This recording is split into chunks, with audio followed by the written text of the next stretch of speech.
Now to discuss what's at stake is CTV's political analyst Eric Ham. Eric, good morning to you. Good morning. It's good to be with you. So let's first of all talk about Zelensky's backup, as it's being referred to avoid, one can assume, a similar scene than what played out 5 or 6 months ago between Trump, Zelensky, and J.D. Vance. Zelensky this time has European leaders with him. What are your expectations as to how this will fold, and how do you expect the president to respond to really this collective group of leaders coming and speaking on Ukraine's behalf?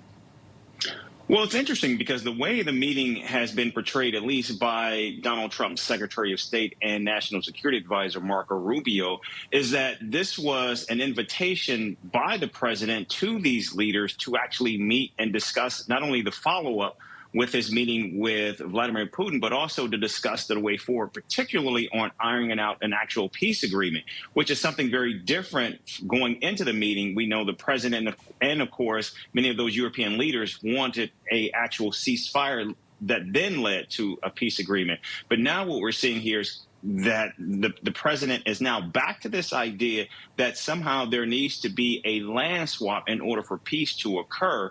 And clearly we're seeing that Volodymyr Zelensky has continued to reject that out of hand. And so it's interesting where this meeting could go, because, again, Donald Trump seems to be riding on ideas and talking points straight from the Kremlin, which go counter to not only what Zelensky wants, but also what many European leaders expect as well. And I think and correct me if I'm wrong, doesn't it also run counter to the position we thought Trump had going into the Alaska summit?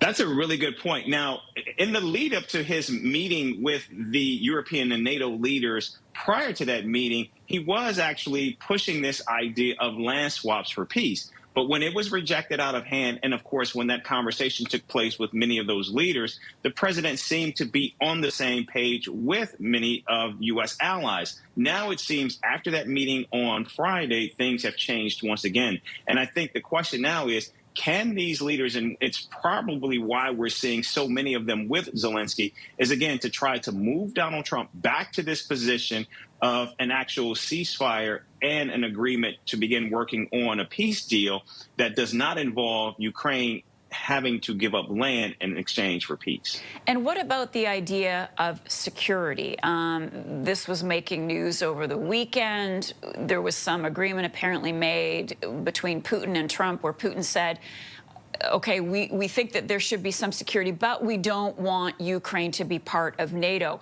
So what would that look like? What assurances could the U.S. give to Zelensky today and European leaders, not NATO, but NATO-style security? Well, we have been hearing that that the security guarantees would include both the United States as well as European nations actually securing Ukraine's peace in this agreement, and while Ukraine would not be part of NATO, that security would be similar to an agreement that if there is an attack, that NATO and other European countries as well as the United States would actually be there to back Ukraine. But again, clearly what we've been seeing, at least from Vladimir Putin, is that his position continues to remain hardened, and that they continue to want many of those areas that they have already continued to make gains in. And of course, and what the exchange would be, it's still unclear, because right now it still appears as though Ukraine is actually giving up everything and Russia is conceding nothing. Can I get a quick final thought from you, Eric, to wrap up this conversation as to how the summit is being perceived as going down in Alaska? Heard Democrats over the weekend saying it was basically a fail. If anything, Putin was the winner, getting the red carpet treatment. How do Americans see it?